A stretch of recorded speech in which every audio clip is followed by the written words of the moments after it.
Small skiff to fish the sound or rivers, or a huge offshore tuna machine, Defiance Marine has it. At Defiance Marine, be sure to power your boat with a Honda outboard package. Take advantage of the reliability and 5-year top-to-prop warranty on your Honda outboards. Our service department is always here to help and serve you as the customer. Did you know Defiance Marine has boat financing experts to help get you the best term rates on your new boat purchase? If you need financing for that new boat, call us today. We guarantee the best price, best service on a repower for your current boat. Defiance Marine is a Honda Premier dealership and one of the largest on the West Coast. Defiance Marine also carries all the gear that you will need. Everything from auxiliary kicker motors to fishing tackle and bait. Defiance Marine has certified technicians that are top-notch at their job. Some of the best in the Pacific Northwest at evaluating your boat issues and problems. Stop in today or give us a call for all your needs at Defiance Marine.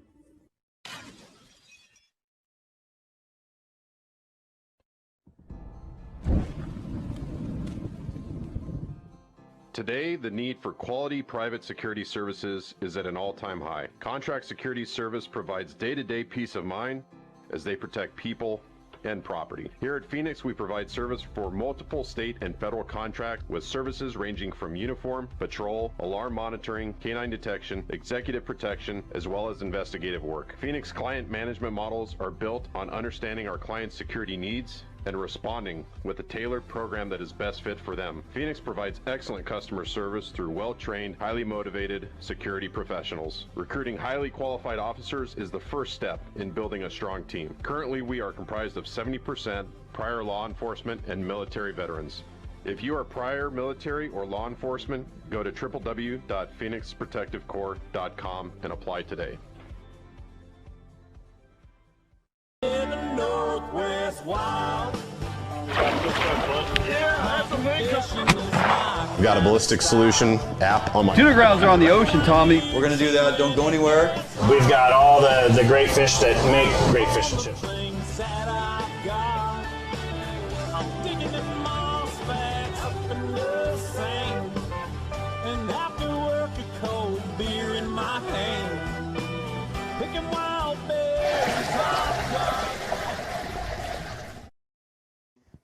Hey, good evening and welcome to Fish Out Northwest. Waiting on Tommy Donlin. Back here we are. Hey. You know, I got to say, it is it's a bit colder this week. Yeah, it's a tiddly bit nipply out there. Did you notice? Yes, it is. It is a bit of a chill in the air, no doubt about it. But worry not, folks. The rain is coming. Just pointed out to my amazing co-host here that, yeah, we do have a little rain coming. That is going to probably catch a few folks off guard. But, you know, we're not here to talk about the weather. I mean, we are, but we're not. But, hey, I want to welcome everybody to the show. We got a great show once again lined up tonight. We're covering a whole lot of topics for you all. We do have some things to follow up with, Tommy, that's going on down there in Olympia, right? Absolutely. Some very interesting topics as they were. And then, of course, we are covering some steelhead, some salmon, some kokanee. We're just jumping all over the place. Got 3 fantastic guests lined up this evening that we'll get to. But before we get into all that, how's your week gone, man? How you been? It's good. I'm down another 2 pounds, so I'm at 44.8 pounds down. Had to get the update. What did you say, 30 what? 44.8 pounds. 44. Yeah, since January 3rd. 0.8. Yep, so making progress. Smokes, yeah. That is dedication. The only way to get there is dedication and consistency. Discipline, man. It's a lot of discipline. Discipline is the number one word, yeah. It is not easy. No, because we're too easily tempted. Yeah, I know exactly how to do it. Right? I know what the recipe book is. Like everything else you do, it's like scientific. Yes. I mean, you just drill down on it so deep. You start throwing out stuff. I'm like, I don't even know what that is. Let alone didn't pay attention to it before. I'm not going to start paying attention to it now. What is a mitochondria? What is my microbiome? Yeah. Why are you talking about insulin? Yeah. It has a place. Yes, it does. It has a place. Sugar bad, right? So, well, good job, man. You are setting the standard here at Fish Out Northwest. Getting there. Pretty proud of you. So, of course, you're 20 years younger, too, so it's easy for this guy. Just 20? Is it 20? Yeah. Yeah, not quite. Not 18? quite. Yeah, something like that. Yeah. Close anyway, enough. I want to welcome everybody to the show. Again, great show lined up tonight. You are here in studio with us Thursday night, 6 p.m. on the lovely shores of Summit Lake, Olympia, Washington, and another amazing show. Would like you all to take a few minutes. If you have not done so, jump over to www.fishhuntnw.com. Give us some support on our webpage. Follow along there. submit to our email list. We'll be in the near future beginning to send some things out that are pertinent to those that follow us, so we appreciate that. And please take some time, if you have not, also jump over to our YouTube channel. It is starting to grow. Tommy, pretty happy with it, starting to take off. And a lot of great relevant content over there. And for a lot of you folks who maybe, mostly spending your time here on Facebook or Instagram, social media, whatnot, spend a little time at our YouTube channel. I think you're going to like what you see. So we appreciate the support. And of course, as we encourage you each and every week, jump on out there, rally all your friends, bring those who fish and hunt to what it is we produce each and every week for your enjoyment and, of course, educational presentation that we put out there as well. Yeah, and on the YouTube side, I think what's really awesome is that, and this is how I use YouTube, right? A lot of it is the how-tos and the recipes, right? Yeah. And so, all of the how-tos that we do in the Bay Lab are reproduced as a single segment. So you're just getting that how-to. And at this point in time, I mean, we've covered almost every fishery. We really have. Really close. And saltwater, freshwater, we've even done some gun labs. So at any point in time, people can go back and look at that information. Yeah, it's a resource of information. Yeah, right? It is. And we do a presentation second to none, in our opinion, with the way that we do it here live on the show, the overhead camera angles, the detailed granular information. We'll break it down for you. And guess what? It's a new year. We're going to start rolling into spring. We get to pull all that stuff off the shelf again and get it out to you guys. There's a lot of folks joining us as of late that hasn't seen a lot of those previous, and they don't dig back far enough to find them. So no worries. We have plenty of content to cover, new topics, slightly new ways of doing things. There's always a better way to skin that cat. Yeah, I'm excited to go through a halibut series in preparation for that halibut opener. Yep. And we're going to get into some details that I don't think we've really covered before. So I'm super excited for that. Yep, I agree. We're going to really unveil some great stuff and bring you the detailed information that you all seek. That is what we really enjoy doing here, as you mentioned, along with the recipes and, of course, all the insightful content that we provide. So getting to that, let's kick off the show tonight. The spring Chinook numbers were not only announced, but the seasons were set. Yes. And that's what everybody just kind of sits there waiting for. It's like, oh, my gosh, do we get to go fish for them? And if we do, what is that going to look like, right? The numbers had been out for a bit, but now the seasons are set. Spring Chinook salmon fishing set for the Columbia River, Oregon and Washington. Yesterday approved. This year's spring Chinook recreational fishing season opportunity on the Columbia River with some improvements to the expected run forecast and a much better return than we had last year. Last year we had just a little over 91,000. This year we did better. Better and better. Yeah, for 2022 the forecast is in around 120, almost 123,000. Yeah, that's phenomenal. Which is pretty fantastic. So that does bode much better. It's the highest return since 2016. Yep. Yeah, no, that's a good deal. And it's open from the mouth all the way up to the I-5 bridge. And, really what I'm hoping for is there's some crazy guys out there, and we all know at least one of them, right, that are out there right now when it's, 20 degrees, 15 degrees. Yeah, or colder. A little bit of snow on the ground, and they're chasing after that elusive first set of springers that come through. But when you look at the peak of the run, it's really in April. It's the beginning of April, right? Really gets cranking. So, with this better return, I'm really hoping that we get to fish into that second week of April when we get to enjoy the peak of that run. Yeah, you always hope that they kind of hold out, just kind of stall out a bit, and just we don't dip deep into that quota number, and all of a sudden they can go, well, we're going to close it for a day or two, and then they reopen it. It's usually like a weekend or a 4-day or something like that, but you get into that second week of April, and it could be a game changer, man. The water temperature starts playing in, and just, a lot of good things going on. So March 1st through April 6th from Buoy 10 up to Beacon Rock, and that includes bank angling and, of course, boat access where permissible. Yep.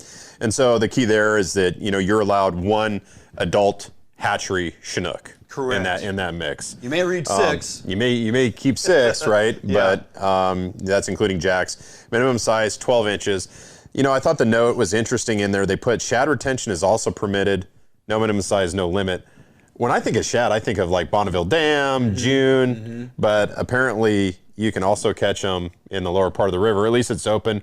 Maybe that's them just trying to provide an opportunity, but that was also listed in the the Springer regs. They're like, oh, by the way, hey, if you catch a shad, here you go. Well. Yeah. The other side of this is April 1st through May 5th from the Tower Island power lines up approximately 6 miles below Dalles. So that upstream fishery is recognized slightly different because there's a much less retention in that particular stretch of river, which they monitor. Overall, collectively, it counts for the entire forecast run and season, but our take up there is substantially lower, 500 something, thereabouts. So they put that boundary line in there just to make sure you understand the difference. Right, and it's the same regulation. You can have one hatchery adult Chinook, but pretty much the same, just a lower quota up there. The one interesting thing here, the allowable catch plus release mortalities of the upriver spring Chinook for this season below Bonneville is 3,900 plus a few, okay?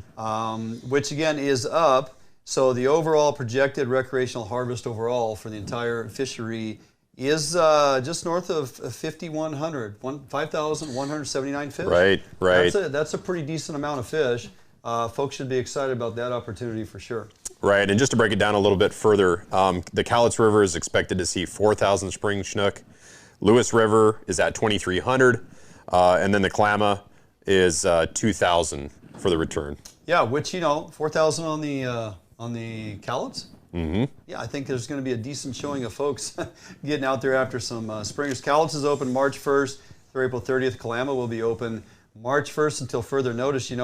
When that Columbia River winds down and we no longer are out there, and if you're a drift boat guy or a raft guy, a bank person, you start hitting those tributaries, Lewis, Cowlitz from the bank, or even the Klamath, that Klamath fishery could extend well into June. Yeah. I've caught some of my biggest springers on that Klamath bank fishing, bobber and eggs, of course, some sand shrimp, in June. Don't be surprised. Right. So don't give up too early. Well, I'm excited to go this year because the famous or the infamous Mike Sturdick has guaranteed us that he is going to show us how to roll herring on the Columbia for springers. I'm looking forward to getting my boat down there. First trip I think I'm taking with buddy Chris Ward. We're going the 18th of March. Going to get down there 18th of March. Because folks were asking, hey, did you get over and do the Kokanee deal? Well, if you saw the weather forecast on the Mountain Pass this last Saturday, Sunday into Monday when I was going to be over there fishing with Troy Black, we canceled. And the day of, the Monday that I was supposed to be fishing over there, President's Day, 20 to 25 mile an hour gusts, 5 degrees, and the pass getting over and back was questionable. So very glad I stayed home. We bumped that to the 11th and 12th or thereabouts, and that bumped my springer fishing a week later, which is fine. Closer I get to April to get out after them and start then dragging the boat down there. I think I hit a 4 days off, and I'm going to be boat in tow, right? Yep, and the opportunities are just going to multiply from here on out, right? You hope so. We're going to get a little bit more excited, Bob Wright brings up a good point. So he says, do you have a calendar of sorts that shows fish that you target by area and times of year? I think that would be awesome. We should put that together. We should put that together. It makes me feel good when I look at all the opportunities stacked on a calendar. Yeah, and how you set your calendar. Right. And then also, preparing for the next one, right? I'm a planner. You're a planner, right? I'm a planner. So it's like, okay, hey, we got crabbing coming up, winter crabbing. Got to get the pots ready, the bait ready, And if you look at it, you lay it out on the calendar like that, you will never be short of an opportunity. No. You really won't. No, if you can take advantage of all that. I mean, you can just simply write seasons down, openings and closings, right? People are constantly asking, and it's a good point, Bob, for openings and closings, and you really have to kind of dig into that stuff and then repeat it year in and year out, and then you can anticipate, I got to look at when they're opening on the 6th this year or the 9th or whatever it is, but you get those fisheries that you become accustomed to participating in, and you realize, really, if you don't just fish for kokanee, or you don't just fish, Puget Sound salmon. There's a whole lot of opportunity you can do with that Puget Sound salmon boat in other areas, Columbia River, east side of the mountains on some of these other opportunities. We could certainly put that calendar together and say, hey, join us, because this is where we'll be and when, right? That's right. So, I think we'll take an action on that one. I think we will. I like that. I think it's a good project for you, because I have absolutely no time. Tommy, we did speak very briefly about some of the ongoings down here in Olympia as we get towards the latter part of the ledge session. The 2022 ledge session is entering a key phase in the House and Senate. Recently released their proposed supplemental operating budgets. Now, this is additional monies that they ask for the House and Senate to fund some additional things. All of these that we'll review tonight, a few of them here now, and then we'll close out the show with a handful more that I find extremely interesting, so don't go anywhere. Those are some bits of information you're going to definitely hear.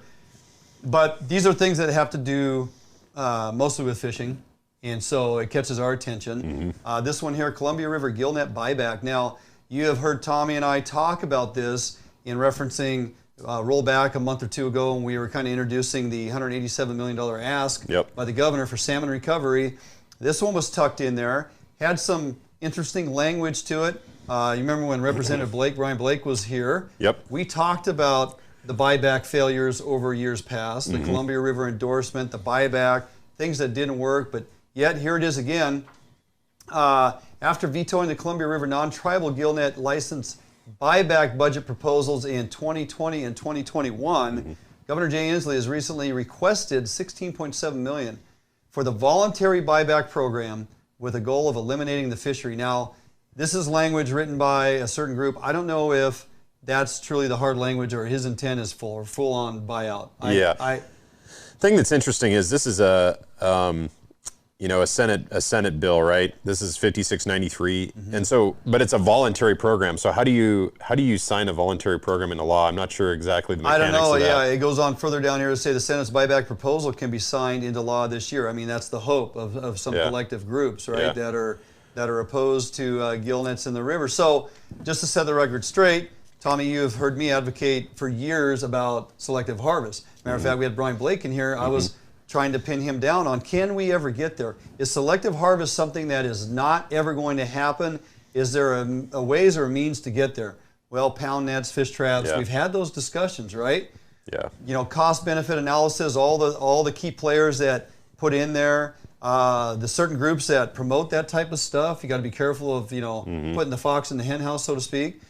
But, at the end of the day, if you read this and you go, oh, Columbia River gill net buyback. Now, look, I don't want gill nets back in the main stem, but this potentially creates a lot of problems for us on the recreational side. And the reason I say that is, several weeks ago, they just killed the bill that would have introduced fish traps, pound nets, fish wheels as an alternative means of selective harvest, selective gear for commercial harvest, right? For commercial fishing. They killed that bill. So that is no longer an option on the table. What you're left with, and still waiting for Washington and Oregon to come together in agreement, is gill nets, tangle nets to conduct your commercial fisheries.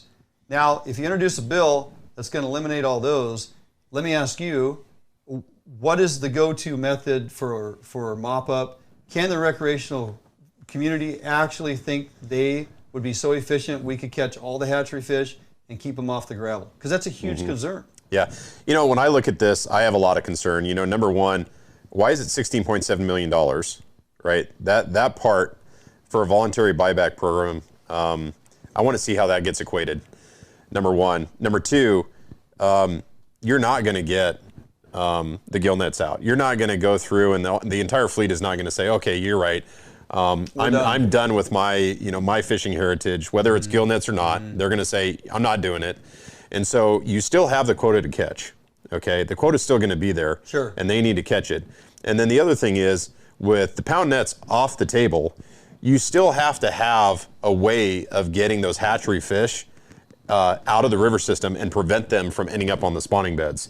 As soon as you go over that, that criteria, that requirement, and you're perpetrating the the natural or the native or the wild, however you want to say it, spawning beds, and you put all those hatchery fish on there, that's a no-go, right? And so now you're back to another method to get them out of the river, which is gill nets. There was recently an article, and I can't remember, maybe some of the Oregon folks will remind us, Tommy, but there was an article recently I read here a couple weeks ago, 30% over allowable tolerances for hatchery fish spawning on a river. I don't know if it was the Rogue or what, but they did a study. They realized they had this 30% overrun of hatchery fish spawning in the gravel. Now that right there is tremendous fodder for these wild fish absolutely. Groups. They can come storming to the courts. They can come storming at ODF and WDFW, Idaho Fish and Game. They can come after you and say, hey, your programs aren't working.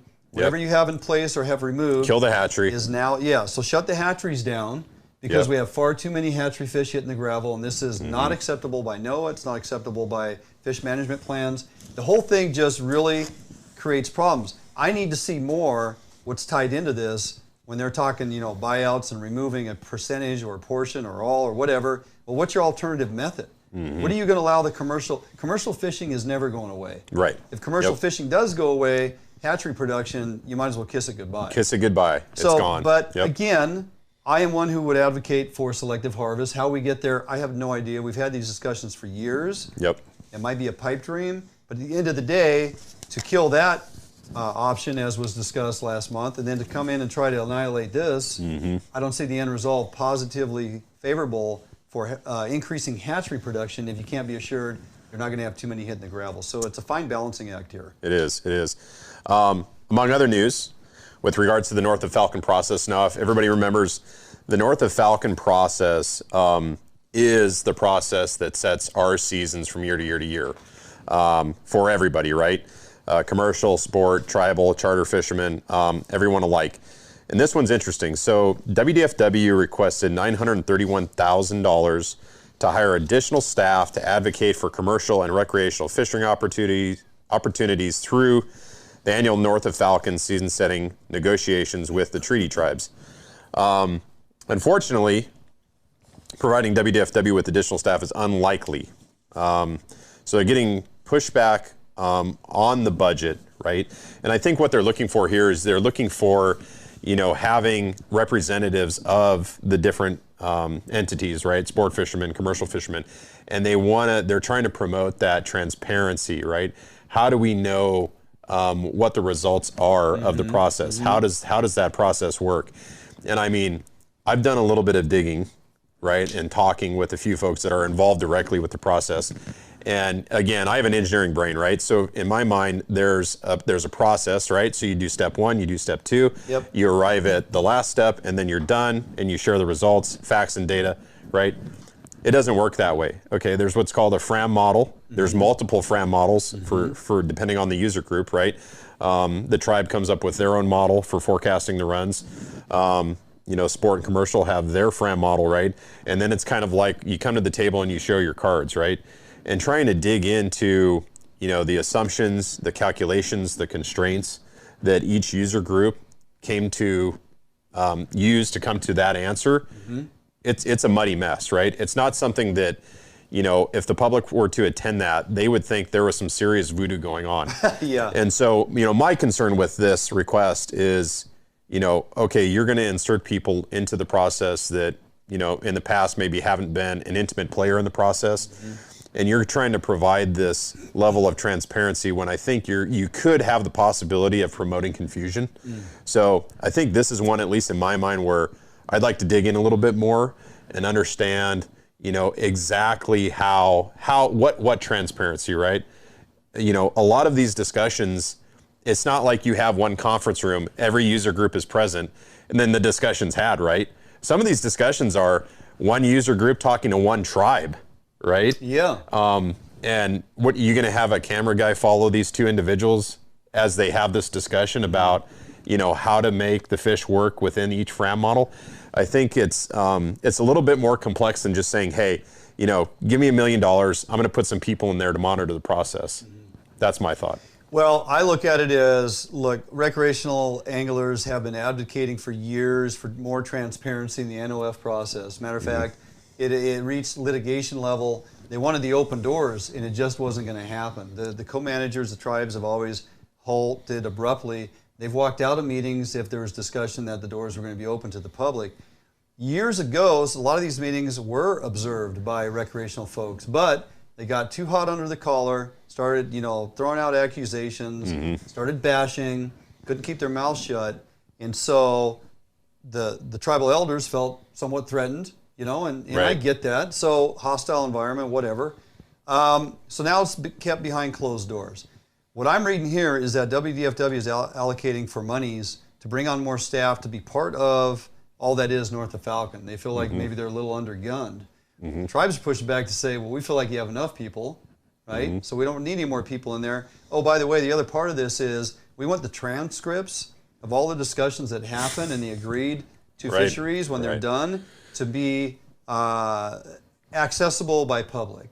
In other words, if we can't open the doors, at least what is transcribed and how it comes to agreement in discussion, we want the public to be able to read that. We feel like that is going to aid us in our efforts to be transparent in the NOF process. But the tribes are kind of pushing back going, still no. No, Yeah. we're not interested in that either. So I don't know why.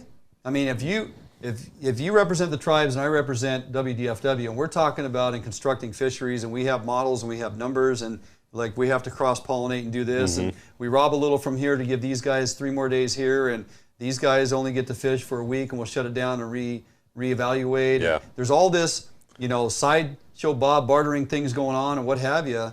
But at the end of the day, they come out with agreed to fisheries, right?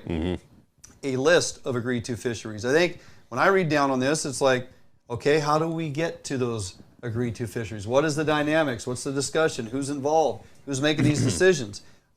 We have WDFW saying we want to make those for public record, and currently the co-manager is saying no, not going to happen. Curious to see where this goes. I don't know if legislation authorizes that kind of money to go towards that, if ultimately the co-manager is going to be like, well, you're not going to spend it here. Right. So yeah, so there's another side of the coin too. I mean, I'm all for transparency, but I think there's part of the process that is north of Falcon that, I'd want to have a very clear agreement on what transcripts are we talking about? Yeah. What are we documenting? Oh yeah, I get it. I could see something where a discussion between two parties could be misconceived and misconstrued, and now it becomes fodder for the anti-fishermen, like Wild Fish Conservancy, Sure, yeah. right? Yep. So if data gets produced, data can be used against you. Oh yeah. And so I'd good want to point. have really tight control over this process, and I want to see exactly what the proposal is.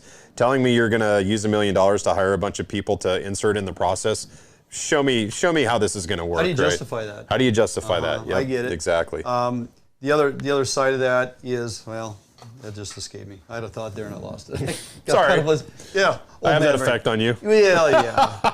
All right, we'll jump out of that for now. We're coming back with a few more of those notable things happening that you folks do need to know about. We're going to wrap the show up with that later on. But before we get there, running down the show, Thomas Donlan, our buddy Matt Messin. Yes, today was the reopener for Blackmouth out in Area 10. It must be time to go Blackmouth fishing, because when you wake up and it's about 15 degrees and snow on the ground, nothing says winter Blackmouth like snow on the ground, Tommy. Matt Messin, Mess Around Fishing Charters, was out there on the water. You know him, you love him. He'll be back on the water again tomorrow, but we're going to get that full report on the reopener from him this evening, see how it went. Our buddy Shawn Nickles, haven't had him on in a bit. Sunrise to Sunset Guide Service and Kokanee Junkies admin. Hey, again, it's miserably cold, so obviously it's time to go chase kokanee, Tommy, at Lake Chelan. It's the Kokanee Junkies 4th annual Kokanee Shootout. You have to check this out. It's kind of an interesting thing they got going. It's the 4th year. Going to talk to Shawn about all the details. And of course, our good, long-standing buddy, Bobby Kratzer, as I like to call him, Anglers Guide Service. With the pending March 1st Steelhead closure on the coast and beyond, a month early, a lot of folks are kind of hot. Bobby's got a few things to say. We're going to pick his brain on how the season has gone and how we've landed here. Then, of course, we'll be closing out the show with a whole lot of going on down Olympia. A few more tidbits of information that you absolutely do need to hear. So, don't go anywhere. Jumping out for a quick break. Thanks for joining up. Call your friends. Get them on here. Lots of info to cover this evening. We're going to blow this thing up and see how many folks can join us this evening. A couple-minute break. We'll be back right here on Fish Hunt Northwest. Portco, an outdoor emporium, is the largest local outfitter in the Northwest since 1975, providing thousands of people affordable outdoor gear. This summer, make your next outdoor adventure more affordable by shopping at our warehouse-style pricing. We are a local Scotty dealer, offering sales, service, and repair. Located in Fife and Seattle, come visit us today. The outdoors await you. For more than 90 years, you've entrusted one brand to guide you toward living the lifestyle you've always dreamed of. Now you can entrust affiliated Better Homes and Gardens real estate professionals to interpret your needs and help you find the home in which to live your dreams. Through every stage of your home buying or selling process, and through every stage of your life, there's Better Homes and Gardens real estate. Expect better.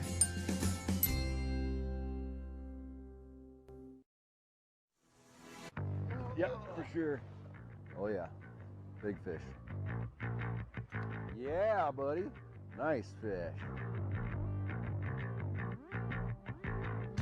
Oh, beauty. Gorgeous fish. Bobby's on the board. We got a good one. Oh, yeah. Oh, no, geez, come on.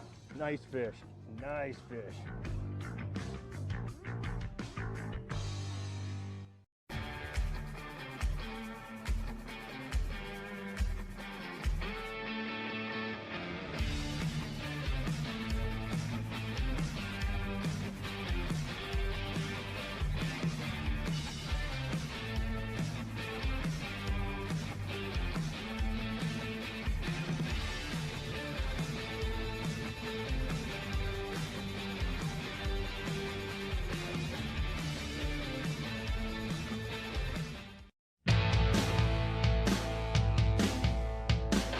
Hi, this is Joe and Megan from Archery World. We have 4 store locations. We are at the Lacey location right now. I just want to highlight some of our camping gear. We have Mystery Ranch packs. We also have trekking poles. We have crispy boots. We have 6 Hour optics. We carry Havalon knives. We carry Garmin products as well. So it's not just archery. We want to try to make this one-stop shopping for you guys. And so if you need it and it puts you in the outdoors, we probably have it. So come down and see us.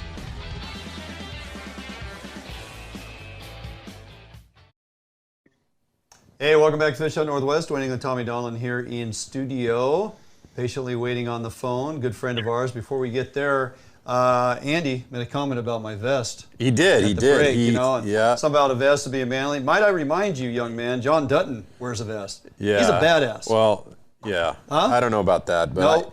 I take offense to that comment, Andrew. Do you? Yeah. I mean, the manlier of the two sitting here, and you go with that guy. Yeah. Why wouldn't you? It doesn't make sense to me. I'm the one that lifts not him. Wait. Oh.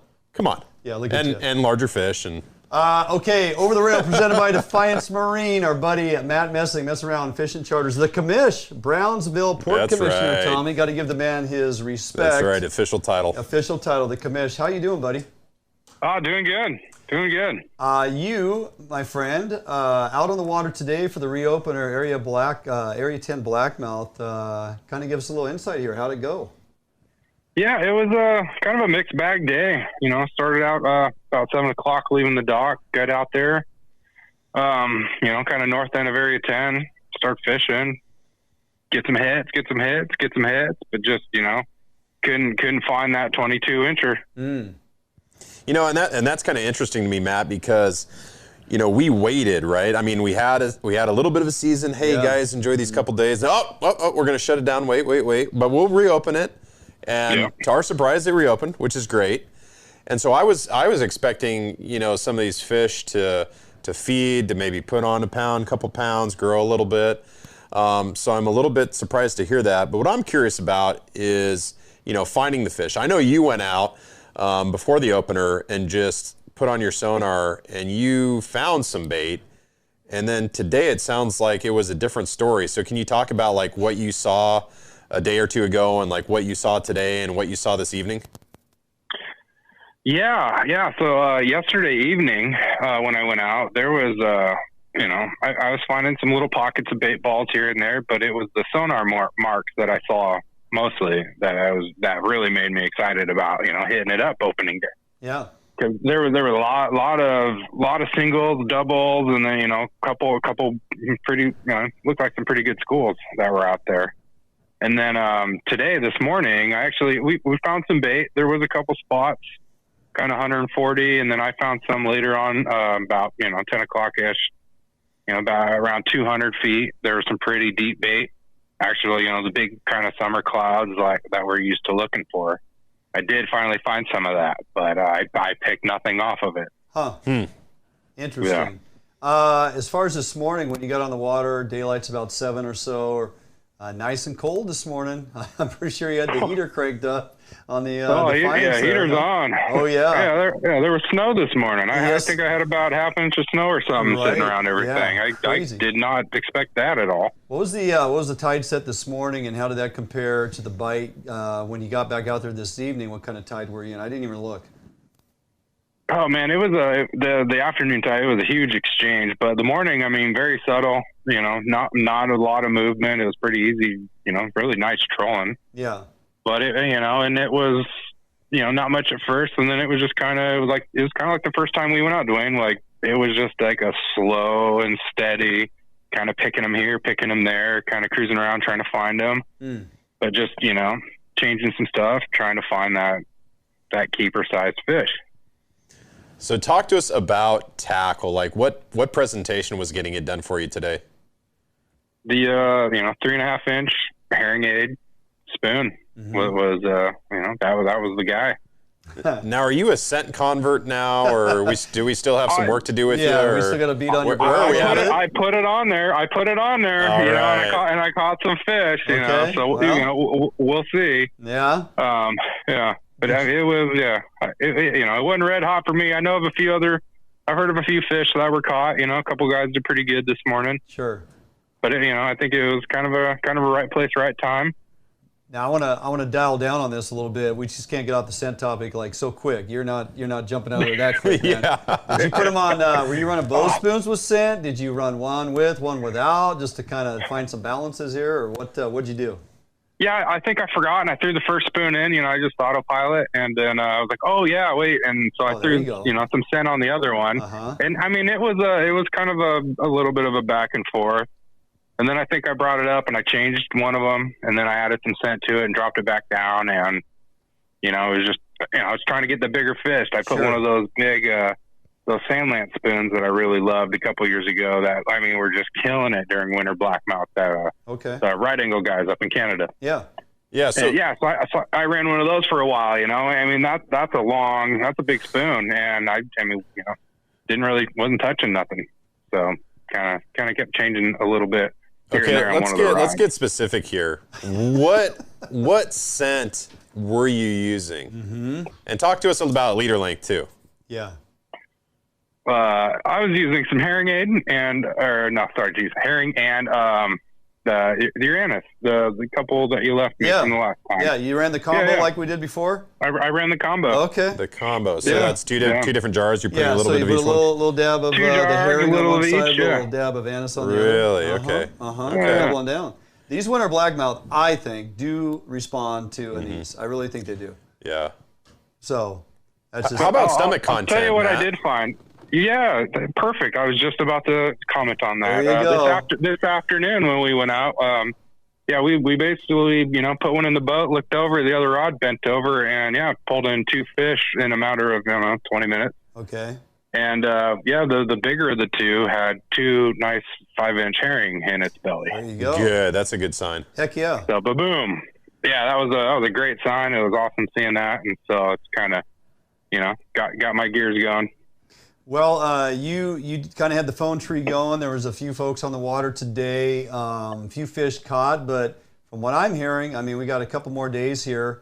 Tide set next week looks to me to be a whole lot better. I'm pretty sure we're going to get into that next set of 3 days, don't you think? Yeah, I think so. Yeah, we got some pretty big tide swings coming up. So there's going to be a couple good windows, but next week should be. If they start talking closure, you need to put on that commish hat and go in there and pound some. Let them know. Let them know. Yeah, well, Let them know. I got to run for the different commissioner position. That's right. You know who you're talking to? Hey, you got openings coming up on any of the days. You got we're hoping at least 5 more days to do this, if not more. It'd be nice to get into March a little deeper, a little nicer weather, and maybe even, as Tommy alluded to, maybe even a few bigger fish popping in there. So what do you got on the calendar? Yeah, I've got next weekend available, next Thursday, Friday, Saturday. All right, they can hit you up. It was beautiful. It was gorgeous on the water today. Yeah. Put up with a little bit of chill in the morning, but boy, that sun comes out. www.messinaroundfc.com. Want to throw a phone number out there for anybody, Matt? Yeah, 360-621-2681. Perfect. All right, buddy. Call or text. Always a pleasure to get you on, my friend. And we got some dates next week. We should be connected and we're going to get on the water with Certic on Saturday, as far as I know. So Heck yeah. There you go. All right, buddy. Don't be a stranger. All right, bud. Appreciate it. All right, tight lines. Have a good one, guys. Right, take it easy. Bye. Matt Messing, Messing Around Fishing Charters, no stranger to us. as we fish with him quite a bit. I think he's going to head east with me to get on that fresh water again. I think he's that'll be good. For that. That'll be good for him. Yeah. Right? Go help me catch some bait, as you would say. You guys do that. I think there's some warmer weather calling my name. Yeah, it sounds like it. So when you have Certic on, are you going to use knuckle busters or left-handers? Oh, we're going left-handed all the way. All right. He's going to have to overcome and adapt. All right. He'll probably stammer around, and I'm going to rig it so it's just loosely sat on there, so when it just falls off. I'll be like, what? What did you do? Mike, what are you doing? What are you doing? Get it together. Yeah, come on, man. Thought you were better than this. Anyway, all right, we're going to jump out for a quick break. Don't go anywhere. We're going to drill down on this Kokanee Derby, the 4th annual, Tommy, the 4th annual of the Kokanee Junkies, 4th annual shootout. Lots of good info, and for a good reason, these folks are over there in the cold, in the inclement weather. One-day shootout, right? One-day shootout. Yeah, one day, got to get it done. Kokanee Derby, get there, get it done. Folks coming from all over. But before we spoil too much of that, we'll get Shawn Nickles, Sunrise to Sunset Guide Service, on the phone with us when we come back from this break right here at Fish on Northwest.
A Northwest favorite for almost 40 years, Arima boats are manufactured with pride right here in Bremerton, Washington. Arima Boats offers all of our boats with Honda outboard packages so that you can take full advantage of the reliability and 5-year top-to-prop warranty from your Honda outboard.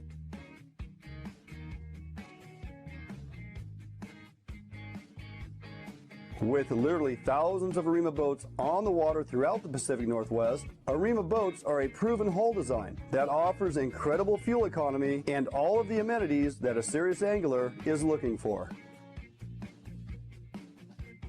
All Arima boats are built without any structural wood materials. That is why we back our boats with a lifetime warranty. All of our Arima boats are designed to maximize deck space while also providing ample seating. Contact us today at Arima Boats for all your boating needs and let us help you get out on the water. Hey, welcome back in studio here, Fish on Northwest, New England, Tommy Donlan, and in our backyard, presented by Phoenix Protective Corp, Tommy, our buddy, long-lost son, Shawn Nickles. Haven't had him on in a while, right? Shawn Nickles, Sunrise to Sunset Guide Service. How you doing, buddy? Doing excellent. How are you guys? Hey, we're good. So you are the coordinator, one of the leads on this Kokanee Junkies 4th Annual Shootout over there on Lake Chelan.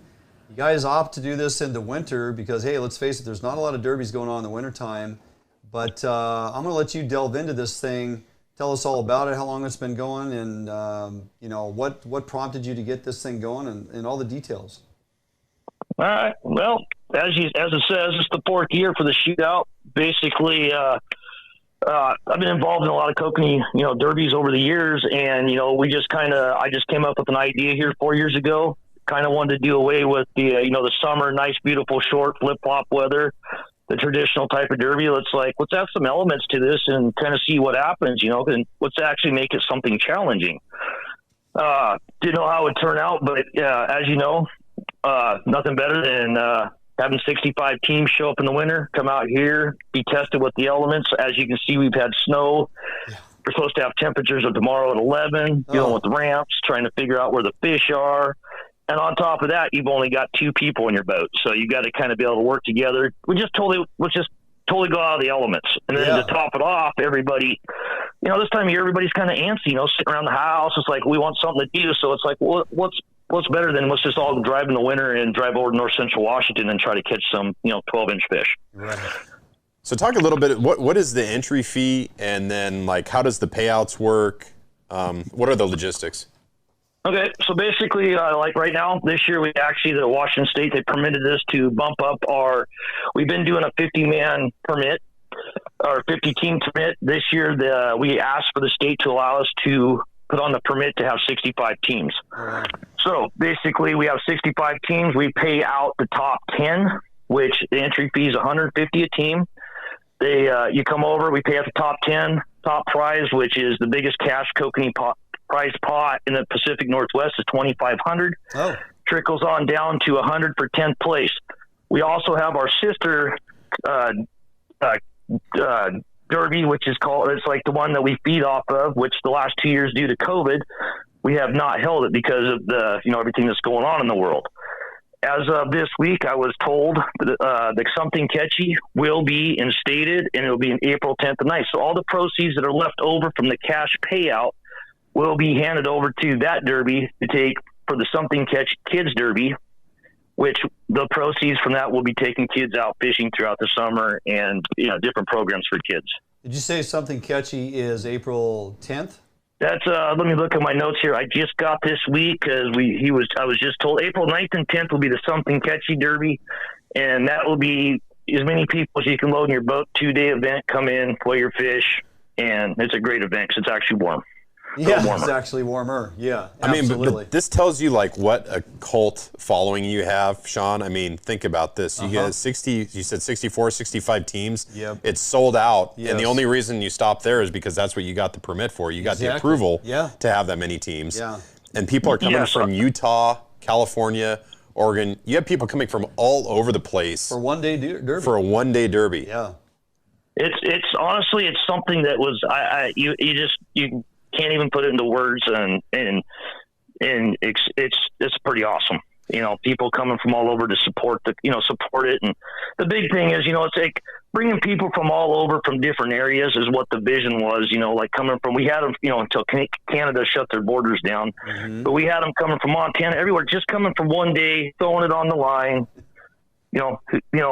testing the elements, and then, what it brings to the community, a week of people pre-fishing, coming from all over, hanging out, taking back, meeting us from up here, seeing how they fish down there. So it's more than just, coming up for the money. So it's been pretty cool. Yeah, no, you've done an outstanding job with it. It's grown tremendously in as little as 4 years. Tons of people get excited about this, as well as Jason putting on the Something Catchy Kokanee Derby. That one too, we've been talking about that one for years. Even back when I was doing radio, that one was up and existing and doing quite well.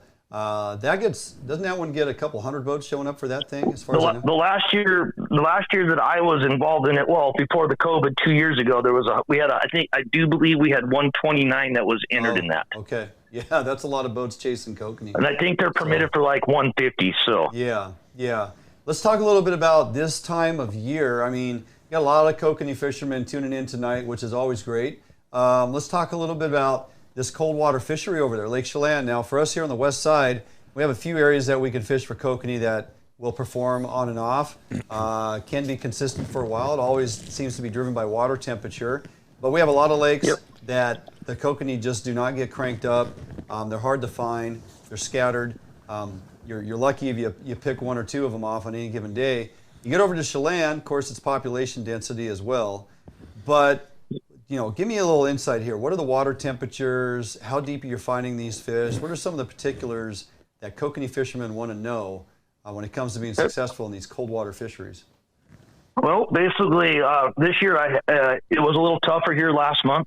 It was if you got 16 to 25 fish on a trip, or even out, just on a personal weekend, you were doing good. The water temps then were, they're teetering about 38 degrees, somewhere, right in there. The water wasn't dropping this winter like normally it is, but here in the last 4 weeks, we've had the nice weather. The water's dropping. The fish are starting to pull together. They're not scattered. They're actually big schools. The water temperature today, I actually asked some guys last week for me out on a trip, was 42 degrees.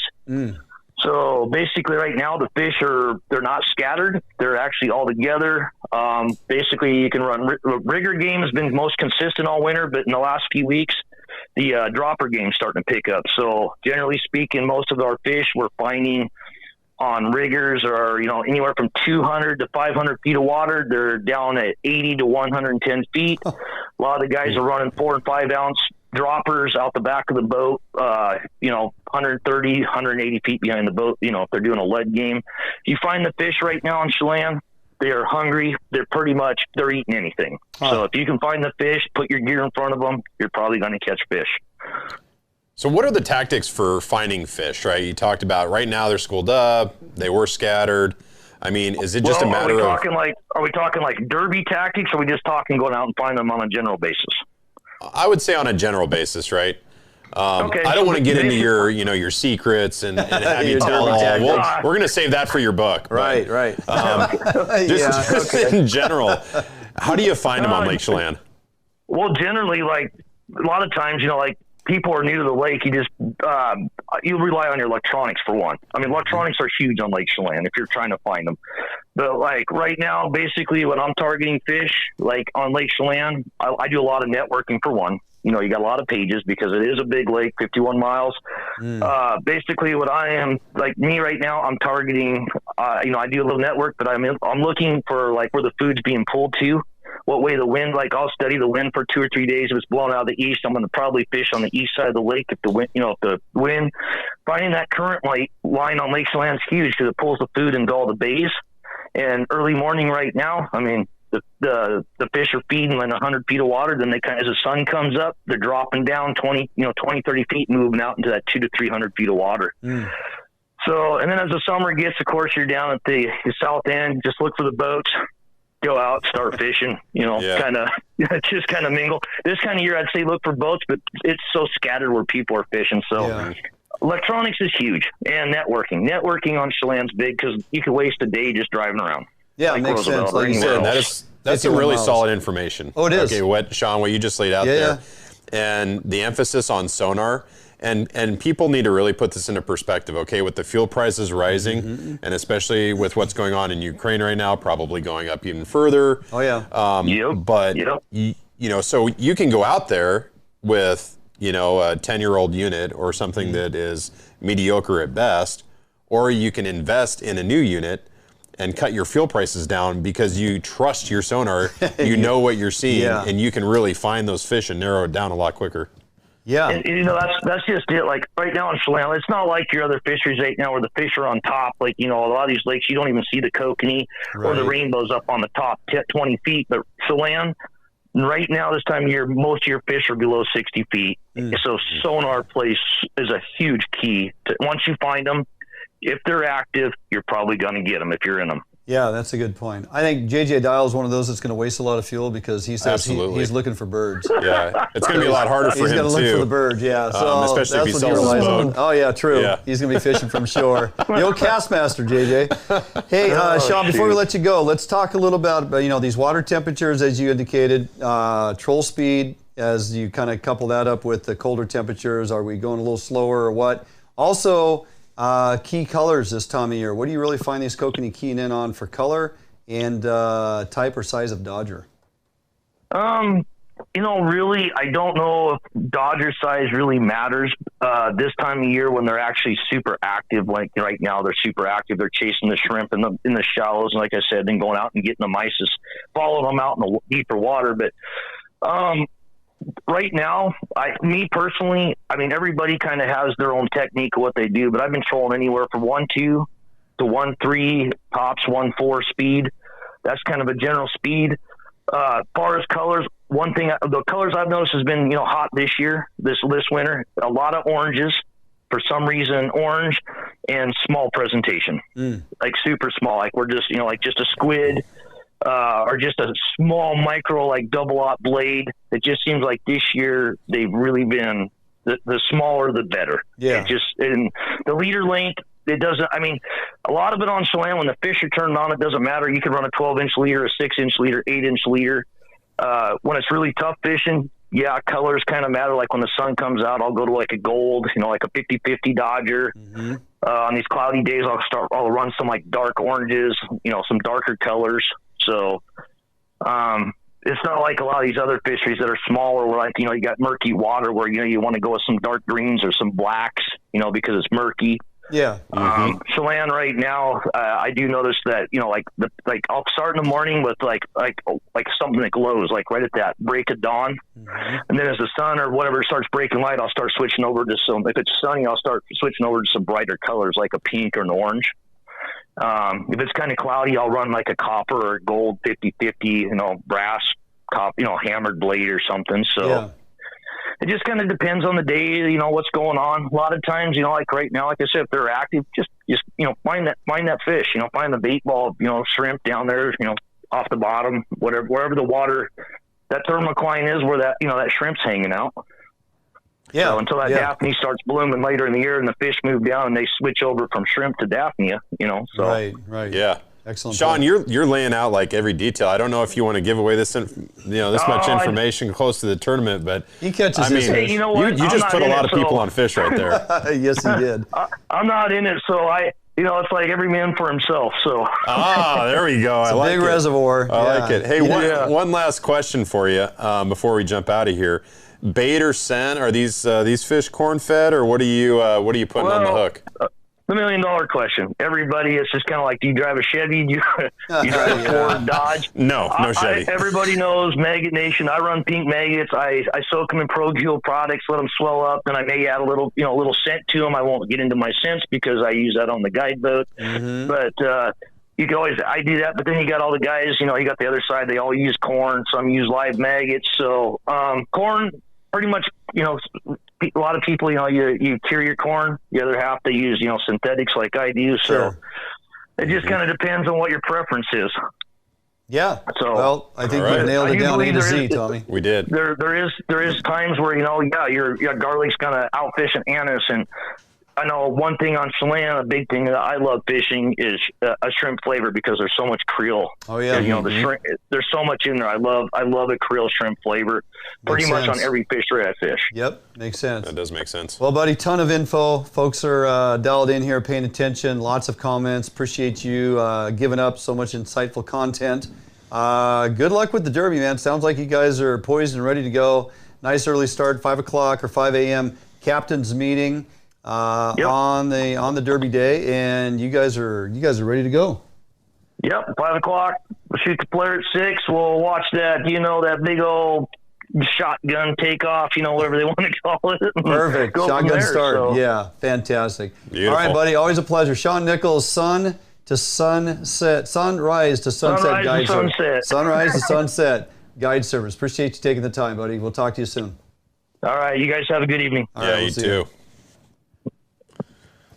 Well, there you go. Look him up on Facebook is probably the easiest way to track him down. He's a pretty busy man with his guide business. He works full time. He's part of Kokanee Junkies. He's constantly putting content out there. The guy is just, I ran into him a few years ago over there on the east side. He came up to me and yelling at me like, get out of the way. And pretty funny dude. So he's also part of the deer rescue squad. Oh, right? Yeah. So there was, in a snowstorm? He was in a snowstorm when they had all that snow over there on the east side. He was going down the road and he saw, something off in the snow, but it was just movement, little bit of movement. Very caught subtle. his eye, right? Yeah, so he stopped, pulled over, and Yeah. this deer was just completely submerged in a snowbank. Yep. And if Shawn hadn't done something, Oh, it'd be dead. that deer would have died. Sure. So Yeah. So there's one that didn't succumb to winter kill. Good Samaritan. Yeah. Shawn Nickles, deer saver. Deer all right? saver. Fantastic stuff with him. Look him up, folks. Trust me. Get to the east side. Go fishing with him over in Chelan. He's got that thing dialed. Now, one topic in particular, Tommy, that we're going to get into here that a lot of folks are waiting for.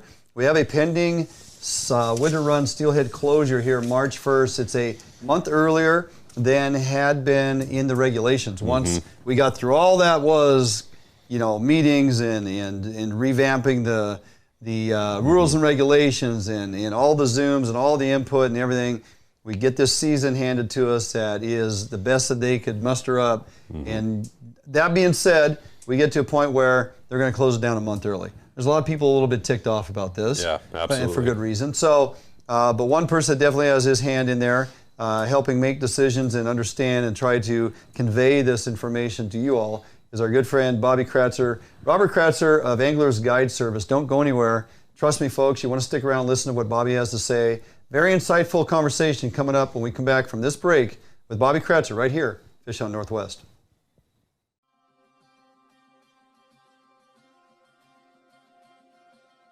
Allied boats are built by West Coast fishermen for West Coast fishermen. Deep V 21-degree dead rise at the transom guarantees a smooth ride no matter the conditions. Allied offers all of our boats with Honda outboard packages so that you can take full advantage of the reliability and 5-year top-to-prop warranty from your Honda outboard. Allied boats range from 19 to 32 foot in length, so no matter what type of heavy gauge boat you are looking for, we have it for you. All of our Corsair 21 foot and larger designs come standard with reverse chine that is welded inside and out with no extrusions below the waterline, so that you will never have to worry about corrosion problems down the road. Get out on the water today in a boat that you can trust and enjoy with Allied Boats.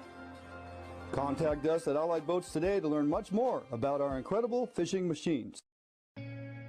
New days, new beginnings, new friends, new loves, new dreams, new goals, new scenery, new job. No matter what the next chapter holds, Better Homes and Gardens Real Estate will be there to help you find the new that's right for your lifestyle at any stage of your life. Better Homes and Gardens Real Estate. Expect better.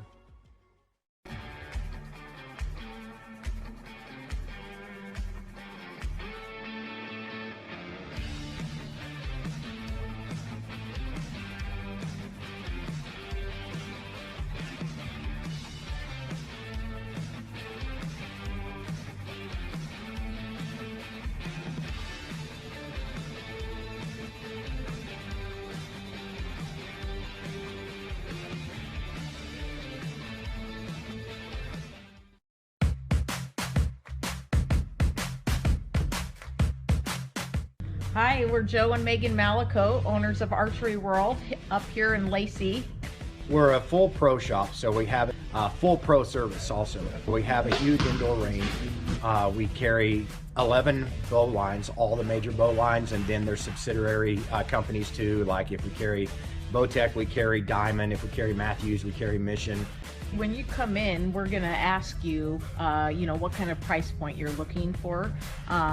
What's your hope, what's your goals, what's your bow, and with that information in mind, we'll point you in the direction of, that price point bows, and then maybe give you the option to test fire, maybe a higher level bow, just so you can compare.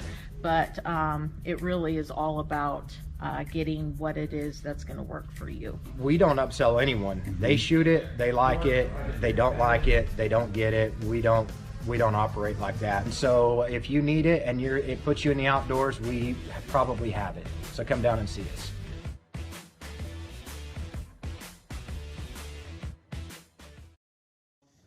Hey, welcome back here in studio. Third guest of the night. I know. We've been bouncing all over the place, huh? Yeah. Kind of a busy time.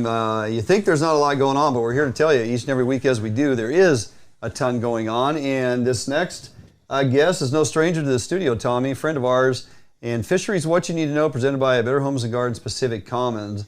Robert Kratzer, Angler's Guide Service. You can find him at www.anglersguideservice.com, but that's not all. No, there's more. This is quite the list. Before I get into it too far here, Olympic Peninsula Guide Association board member, Washington State Guide Association vice president. We get the VP in the house, Tommy. Executive director for Hatchery and Wild Coexist. Also on the WDFW Guide Advisory Committee and, of course, the WDFW Coastal Steelhead Advisory Committee, which makes sense. And high school softball coach. And high school softball coach. Also recently recertified in first aid CPR. Yes. None other than Robert Kratzer. Bobby Kratzer himself is in the house this evening. Tommy, how you doing? Wonderful. I'm doing awesome. Yeah. Well, it's a long, distinguished list of credentials you pack with your name, and we feel obligated to give you credit for each and every one of those. I, for one, Tommy, don't know when Bobby has time to fish. Yeah, I don't know. I really don't. So Hey, so there is obviously the announcement came out yesterday late afternoon from WDFW, which was kind of a surprise. I anticipated it to actually be tomorrow at 5 p.m. right before the doors closed, you know. So the fact they put it out there for everybody to know, March 1st, pending closure of our coastal region of what is left for in Willapa for winter steelhead this season 2022. Now, the rules that were implemented this season, I want to kind of talk to you, before we get to this closure and whatnot, I want to talk to you, take a look back at this season as you've been involved with and kind of the cause and effects of the rules and regulations that were implemented and how that affected you out in your region with these other, you know, full-on closures we've experienced here, right here in the Grays Harbor portion. Notable increase of effort with anglers, either boats or banks in your neck of the woods, or what'd you observe? Early on, no. Recently, a little bit. As we get closer to wild steelhead, the season, yes, I need a little increase.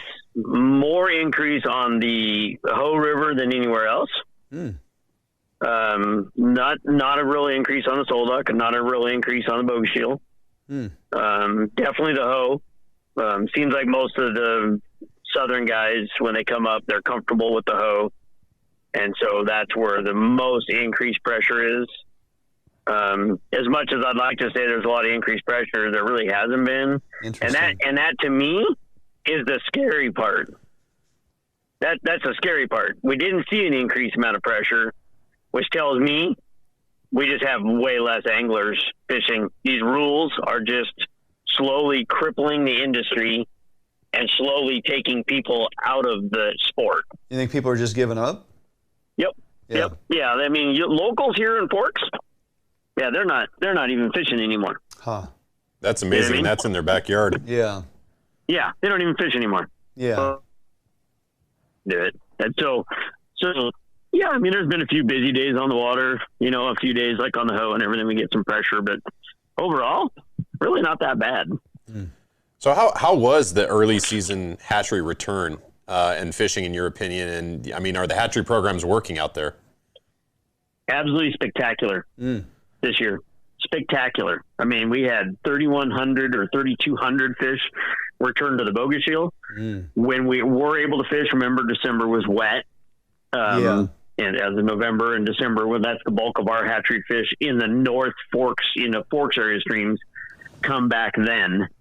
And we had obviously a lot of water, and so we didn't get to fish a lot. However, the days we did fish, fishing was fantastic. You know, I only fished a handful of days, but every day I fished, I limited without any problem at all, without any struggle. And the drawback is there again, we had crazy good hatchery fishing with almost no pressure. That's really amazing because historically, a lot of folks look forward to that so-called Christmas run of those early hatchery fish, that December run of fish on the Bogey. The hatchery time on that river has been synonymous with winter Northwest steelhead fishing for years. And we've had a tremendous reduction in opportunity and geographical locations and how we can approach our fishing, albeit either in the boat or not. Bogey is one that you could fish from your boat, one of the few. And with a great hatchery run and the numbers you just posted, it's surprising that the early part of the season was so lackluster with persons participating. It is, as you said, concerning. Dwayne, 15 years ago, 20 years ago, you'd go to the Bogey Show parking lot and you couldn't find a place to park. Right. So there'd be 20, 30, 40 boats every day. Yeah. And we all caught fish and it was great. Right. Now you go there and there's 6, 8, 4, 3. I mean, it's just not a lot of effort anymore for it. Yeah, I mean, it's like I said, it's concerning for me where we're headed. You know, for in this industry, or just the people's passion of steelhead fishing is just slowly going away. Yeah. You know, we've seen how successful the broodstock programs have been in Oregon. Which rivers does WDFW still conduct that broodstock program, and has it been successful? Are you asking me or? If you're asking me how successful they are, I can tell you how successful they are. The Soul Duck had one for 30 years on it. Yeah. And it was super successful, and it was an amazing program that was eventually debunked because we made the Soul Duck a wild gene bank. And so therefore no more broodstock, no hatchery fish, no nothing. Mm-hmm. That program was incredible. And I will say this is that what is the one stream on the entire coast that had a broodstock program on it is the one stream that still has super viable wild populations in it. The Soul Duck. Yeah. That's the only one that has robust runs that meets its escapement by a lot every year. It was the only one that had a robust broodstock program on it. Right. The Sassop had a broodstock program on it. Yep. But it was more designed as an integrated program. Mm-hmm. So they used broodstock included into their hatchery program. Not a true broodstock program where they just take wild genetics, cross wild genetics, and so forth. So that's really all we have. There's no other broodstock programs going on that I'm aware of. So can you dig into that a little bit more? Let's peel back the onion, because we've seen how successful they are. You just talked about the success that you've witnessed yourself. What's the roadblock to doing more broodstock programs across Washington? In my opinion, it's our department and conservation groups. Mm-hmm. They absolutely just don't want to do them, and they don't believe in them, and they just want to believe in this old wild thing. You know, you look at the Siletz River. I mean, they've been doing them in Oregon for a bunch of years. You know how successful they are there. Yeah. And, you know, the Siletz River now, you know, they started out with like 50 pairs and they were worried about it. Now they're not worried about it at all. In fact, they wanted to do even more of them because there's so many wild fish in there now that they're not worried about that anymore. Yeah. And you know, talking to some of the guys in Oregon 10 years ago when Oregon, you know, at first was kind of, you know, questioning the whole broodstock thing and everything now. And now the Department of Fish and Wildlife in Oregon, they don't question it at all. They're totally on board with the broodstock programs. They're totally on board with what's going on. And across the board, when everybody else is struggling, Oregon's not struggling. Mm-hmm. Yeah. Their wild programs are doing well. They're getting plenty of fish back. They have robust fisheries. They never get shut down on their fisheries because they have such robust fisheries.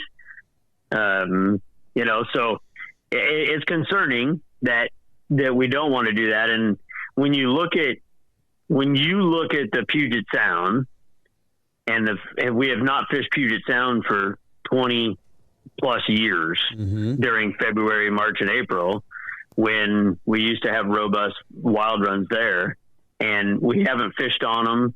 Our co-managers haven't fished on them. We don't have any more fish there today than we did then. So just the fact that we're going to like make regulations to stop us from doing things is not going to rebuild these runs. If they need to be rebuilt, then they need help to do so. Yeah. Yeah. Amen. And i.e., that's broodstock programs. Yeah. That's what's going to help them. You know, I mean, I equate it to like wolves. You know, we got rid of wolves, so we need to have some wolves back. So what do? We help bring those wolves back, right? So any endangered species, we've always helped. Right. We've got to help jumpstart them, and that's what we need to do. We need to jumpstart that. My concern for the coast is we're just going right down the same road that Puget Sound went down 20 years ago. 100%. You know, you mentioned that Puyallup Basin body. You know, some of that upper habitat, South Prairie Creek, Upper Carbon, Little Puyallup, some of that stuff is still pristine. Very, very good habitat up there for wild fish to spawn and survive. Lots of feed, especially on our humpy years, every 2 years, lots of nutrient base. And you're right, these fish are not coming back. You know, I've heard asinine statements even to the point of, well, the problem with broodstock is that it puts in an unnatural amount of surviving smolt into the river. In other words, Mother Nature can't do it on its own. So where is it our right to go ahead and, you know, seed the river with an additional amount of wild smolt stock from those genetic lines because you're putting too many fish in there that the river won't sustain. And I find that to be just kind of a slap in the face. Broodstock programs have proven that you can bring fish back by giving them a jump start such as that, rearing them and releasing them into the wild at appropriate time, being unmarked and from fully on genetic, wild genetic strain. But we just do not seem to be able to convince the naysayers, the department, the wild fish groups that is the direction some of these rivers we need to go. So, I mean, so in questioning what you just said was we put broodstock fish in there. We're putting an unnatural amount of fish in the water that the system can't support. If the system can't support the broodstock fish, why do we think that if we have a bigger wild run, that same system is going to support those smolts? Yeah, exactly. Right? It's not going to support them. It's not going to support them. It makes no sense. Right. It makes no sense. So. I mean, yeah, exactly. It's asinine to even think that way. Yeah. Now there was a couple rivers, the Quileutes and the Queets, that we had no agreed to fishery with the co-managers. That's right. Yep. And you know, and so we didn't fish them. I'm wondering, you know, was there a commercial fishery conducted? Did they report on those numbers? And do you happen to know how they did, what they saw? So I don't. I can't. I'm not going to speak. I can't speak to that because I haven't actually talked to anybody in the Quileutes. Even though I have a good relationship with them, I haven't actually had a conversation with them to find out how they did. Other than, I mean, I know that part of it was they were concerned about the number of fish that they were catching. Mm-hmm. Mm-hmm. So I don't know, but I know it seemed to me their participation was low. Mm-hmm. You know, every time I was down there where there would be netting, I didn't see any nets during a time frame when they should be netting. Yeah. Mm-hmm. I do know that when like on a year like this, when crabbing is going extremely well and at $9 a pound, you know, a lot of them can say, oh, well, $9 a pound for crabs and we get a lot of them. So I'm going crabbing. Sure. And then they don't participate in the steelhead fishery. Mm-hmm. You know, with limited days and limited numbers and so forth. So, you know, and you know, unfortunately with this situation, we haven't had any rain for a month. Right.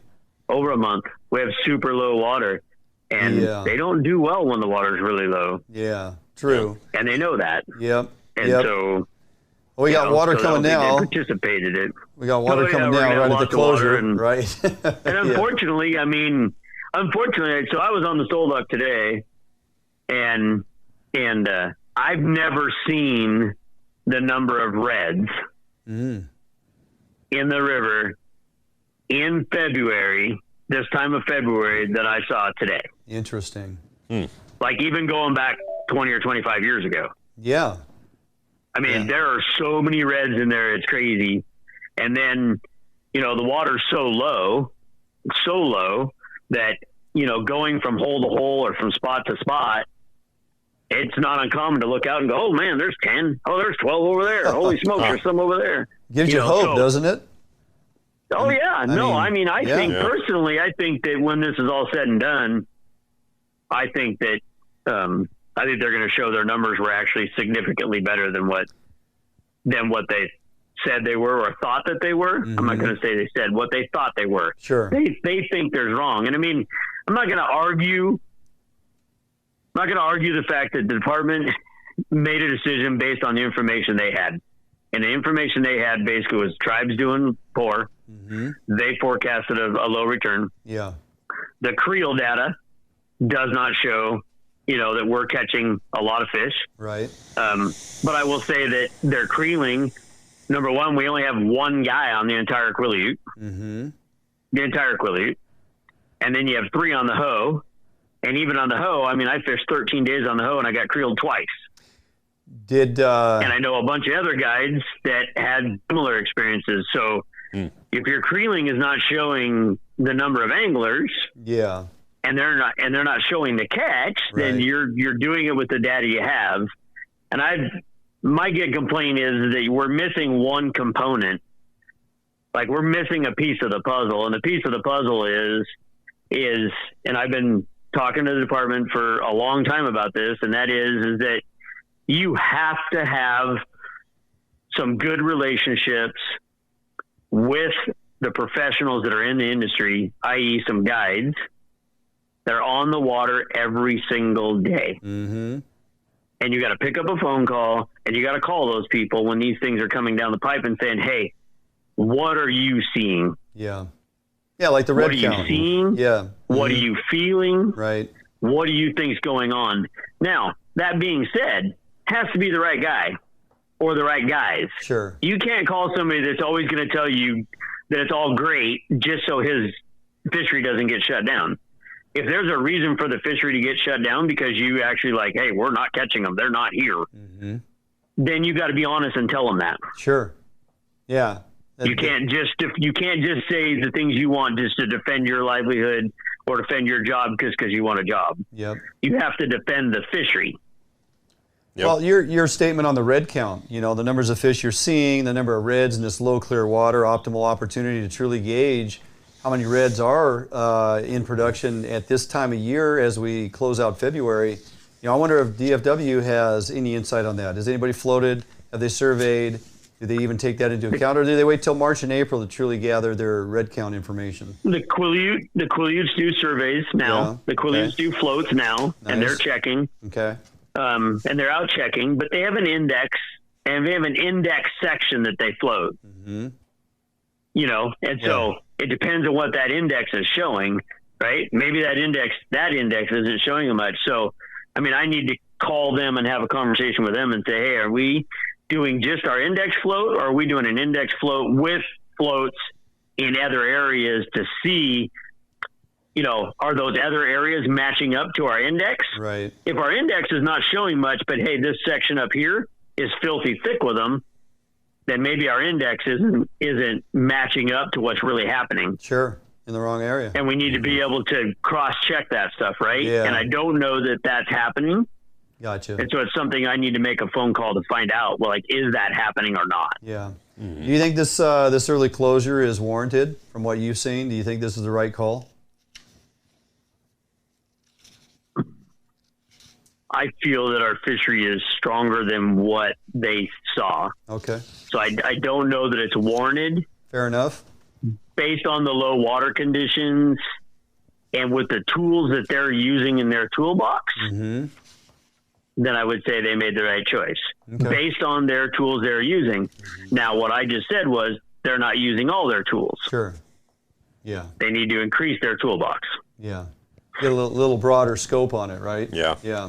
Correct. So. Correct. Okay. Well, Bobby, steelhead season closing, but hey, I know you. You're not one to sit idle. Springers are right around the corner, and I'm pretty sure you have your sights set on that. You got any openings coming up for Springer season here over the next 2 to 3 months? I have 1 day in April, I think, and I have like maybe 3 days in May. What's your day in April? Put you on the spot without you looking at your calendar. I have to look. I have to look.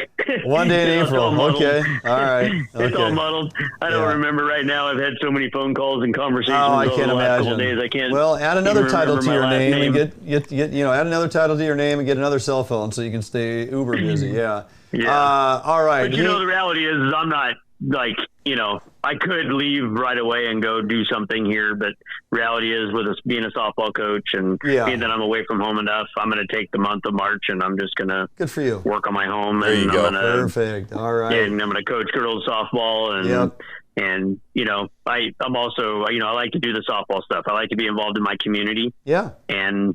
And so I'm going to stay and be involved in my community, Fantastic. which is just as important as the other stuff I do. Yeah, buddy. So. Good for you. That's awesome. I'm sure Tracy will be happy with that as well. So he is Bobby Kratzer, Robert Kratzer, Anglers Guide Service, www.anglersguideservice.com. Always a pleasure, my friend. Your information is always insightful and well worth our time.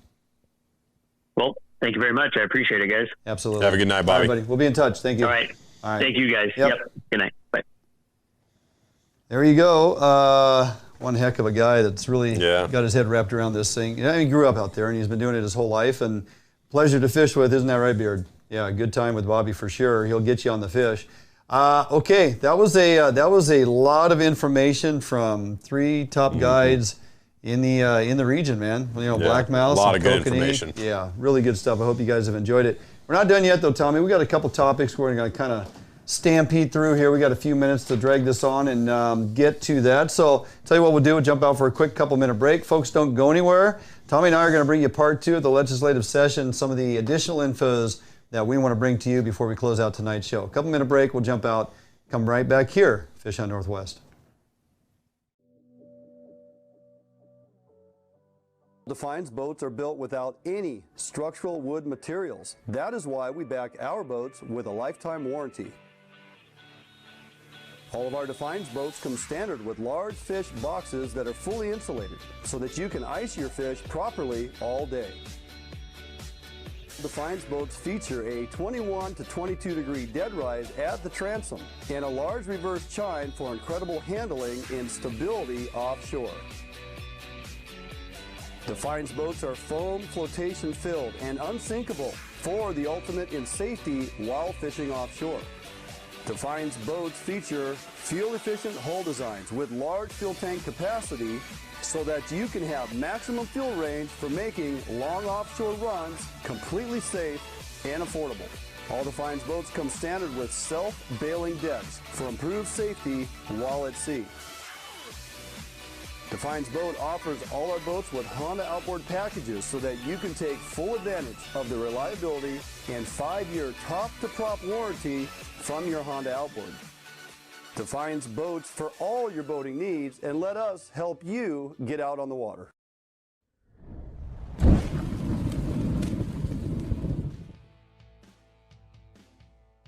Today, the need for quality private security services is at an all-time high. Contract Security Service provides day-to-day peace of mind as they protect people and property. Phoenix Protective Corporation strives for excellence. Above all, Phoenix security officers are managed by leaders trained to inspire and encourage greatness. Here at Phoenix, we provide service for multiple state and federal contracts, with service ranging from uniform, patrol, alarm monitoring, canine detection, executive protection, as well as investigative work. We here at Phoenix are looking for highly motivated individuals to apply. If you're a vet, retired or active, and would like to work with us, please apply.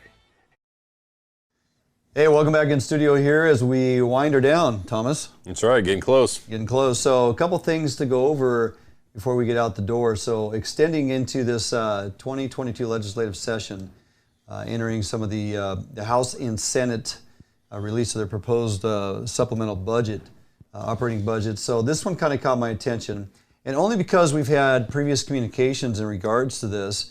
The third-party review of the Columbia River commercial fishery mortality estimates. Now this one is Senate budget including $175,000, which doesn't seem like a lot of money to get this done, but if they say they can, I'd be interested to see if they truly can. Critical third-party review of the science and data supporting WDFW's current estimates of mortalities in the Columbia River non-tribal commercial fisheries. Okay, this is one that we always question. Like, there's no observers on boats. We're conducting these gill net fisheries. We have revival boxes, 1 or 2, what's required during any particular fishery, depending on what the rules of engagement are. And you revive these fish after they've been strung in a gill net for a bit, and then you release them, right? And we have survivability mortalities associated with that. So things that kind of catch my attention, WDFW has no actual science to support its current release mortality rates applied to the fall zones 4 and 5 gill net fishery. This we've known, right? So now they're advocating to generate some monies to get those folks on board. These are happening during the ESA listed B-run Steelhead. So I'll take back to, it was a year or 2 ago, we had extremely warm Columbia River conditions, pretty good opportunity for Chinook, conducted Chinook fishery, but a very strong concern for the dismal return of the steelhead that are migrating through the river at that point, because those will be your fall steelhead up on the Upper East Side, Idaho and whatnot, right, as we get into October. So those summer runs coming through, there was no recreational opportunity on those summer fish, and we're conducting gill net fisheries. So I had Ryan Lathrop on the phone, and we were having conversations. And my concern was the encounters on the Steelhead. And what are you guys doing for release mortality? Are we gauging that? So some of the answers that were provided at that time were, we no longer can have observers on boats because it comes down to an insurance and a liability issue. I'm like, what do you mean? Well, they're demanding that we have a certain type of insurance for them to be observers on the gill net boats. Okay. I'm like, well, they're state employees. They have L&I and they have state insurance, and find a way to make it happen, right? So that was one hurdle that they just for some reason couldn't overcome, which I was very disappointed with that answer. The other answer was, well, one thing we took into account based on our models, and I'm not sure what models they're using because they have very limited data in this regard, was that with extremely low steelhead returns, we can say with confidence that our encounter rate is going to be substantially lower because there's not as many fish in the river. I'm like, if our run is so depleted, any encounter rate, any mortality associated with a gill net fishery conducted for Chinook is going to be concerning. I'm not hearing any answers that give me any cause for celebration here. So help me understand what it is we're trying to do. Well, they, I believe, had a 9-evening time frame slated to conduct this fishery, and it was a couple weeks into it and they shut it down because they had concerns of impacts to steelhead.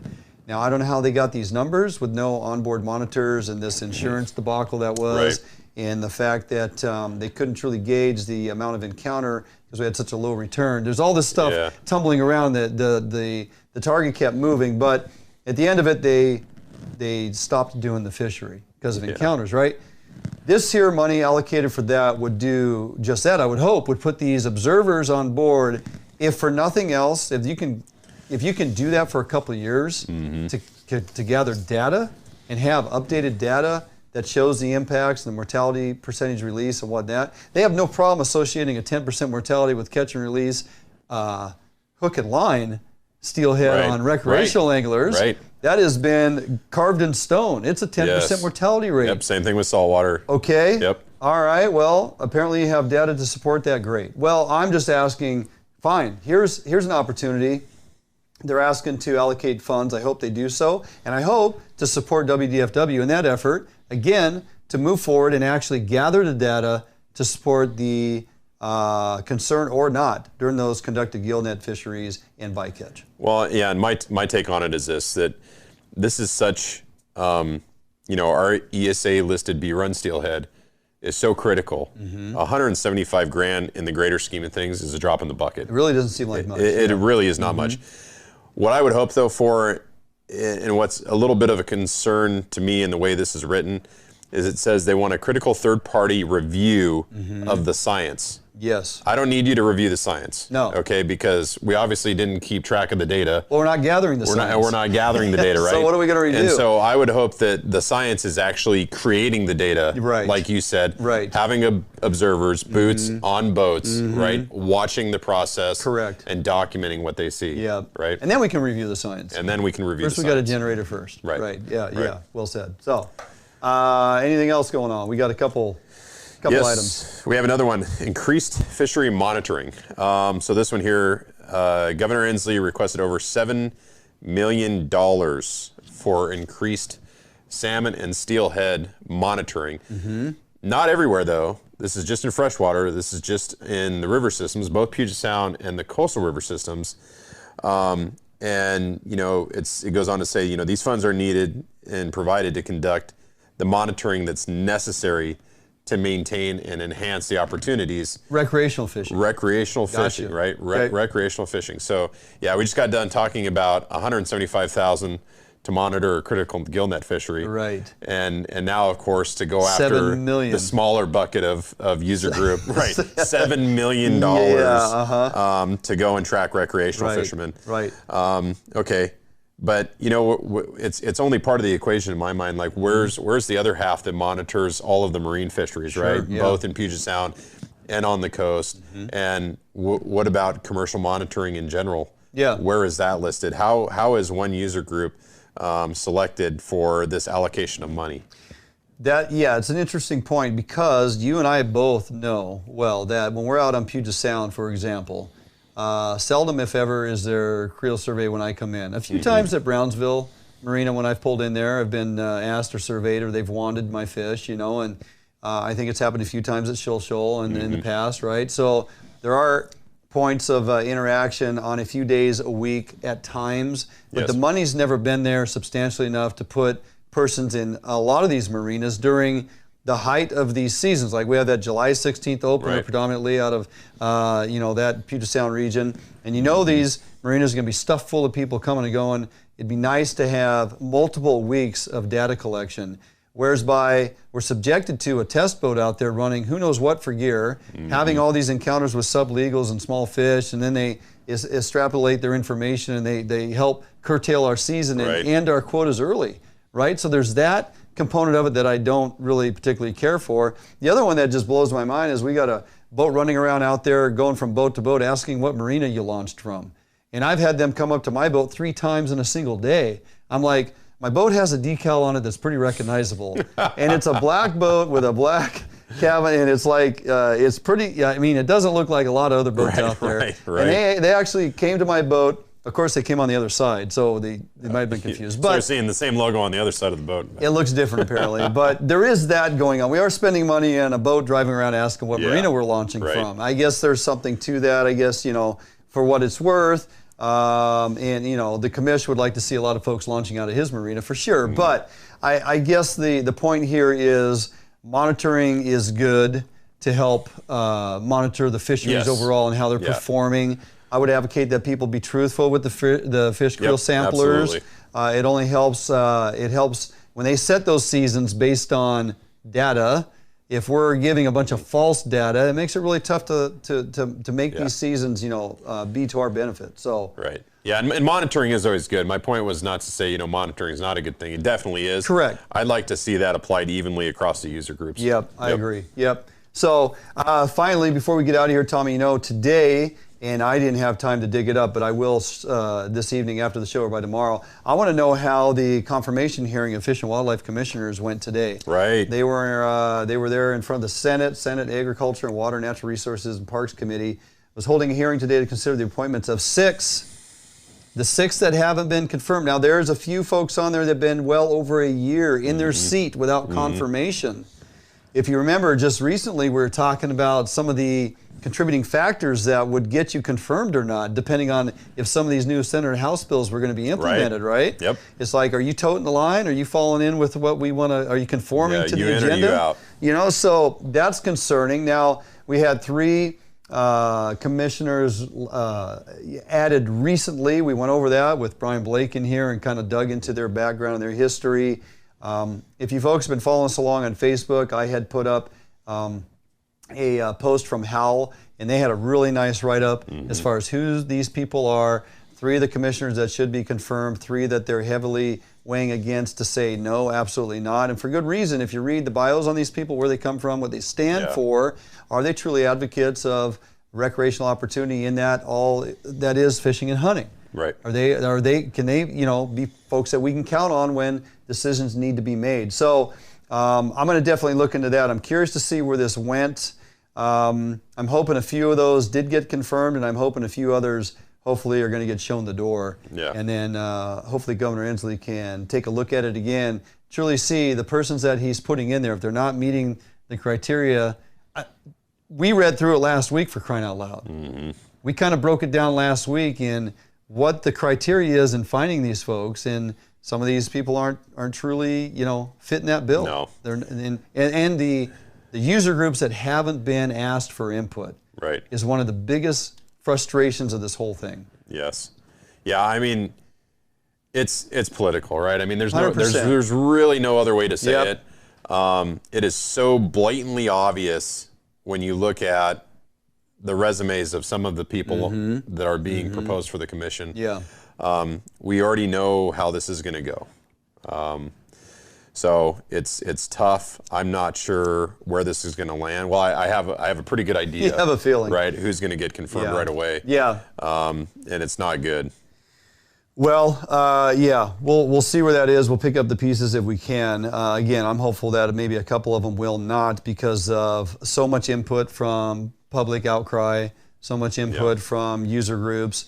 the fact that the governor did not do his due diligence and take time to hear from organized fishing groups, organized hunting groups, but gave both ears towards the anti-hunting animal rights activist groups is kind of a slap in the face to all that Washington State can be in the realm of fishing and hunting. Yeah. So, for what that's worth, I would certainly like to think that maybe at the level of the senators sitting on the appointed positions here in natural resources, and on these various committees that are going to appoint these people and confirm them, I'm hoping there's a few that are going to raise their hand and not say it's a go. Yeah, we can hope. It's not only, you talked about a slap in the face, it's a slap in the face to all the biologists, right? All the folks at WDFW that are really working hard to present true facts and data. Yep.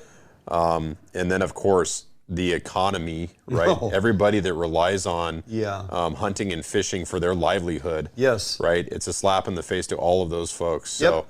We'll see where that lands. Again, I didn't have time to pull it up. Nobody's popping on here to say that they did, in fact, hear from one side or the other. So we're going to dig into that, and we're hopefully next week we're going to have some information to confirm what's going on, and/or we'll post it throughout the week on our social media as we typically do. So that's going to wrap it up for us this week here, buddy. A little extension on the show, but well worth it because we had a lot of ground to cover, lots of really good content. Want to thank our guests, Matt Messin. Always a pleasure to get the commission on. Shawn Nickles, good to hear from him. It's been a bit. So they got some great stuff going on that east side. Hoping to connect with him later in this year when it warms up a little bit over there, for crying out loud. Yeah. And then, of course, Bobby Kratzer, a heck of a gentleman, and has his hand on all that is coastal steelhead and beyond. So pay attention to those guides we have on the show. Seek them out and spend a day with them. You will not be disappointed. With that, we're going to call it a night, my friend. All right, let's do it. We'll do it next week. Thanks for joining us right here. Fish Hunt Northwest, each and every week. Thursday evening, 6 p.m. is our start time. Great show lined up for you guys next week. Not going to spoil the surprise. Some amazing guests coming in studio. This show, if I can keep it together, Tommy. It's going to be tough, man. It's going to be a tearjerker. Looking forward to it. You guys have a great week out there. Be safe, stay warm, get on the water if you can. And we'll see you next Thursday, 6 p.m. right here. Have a great week.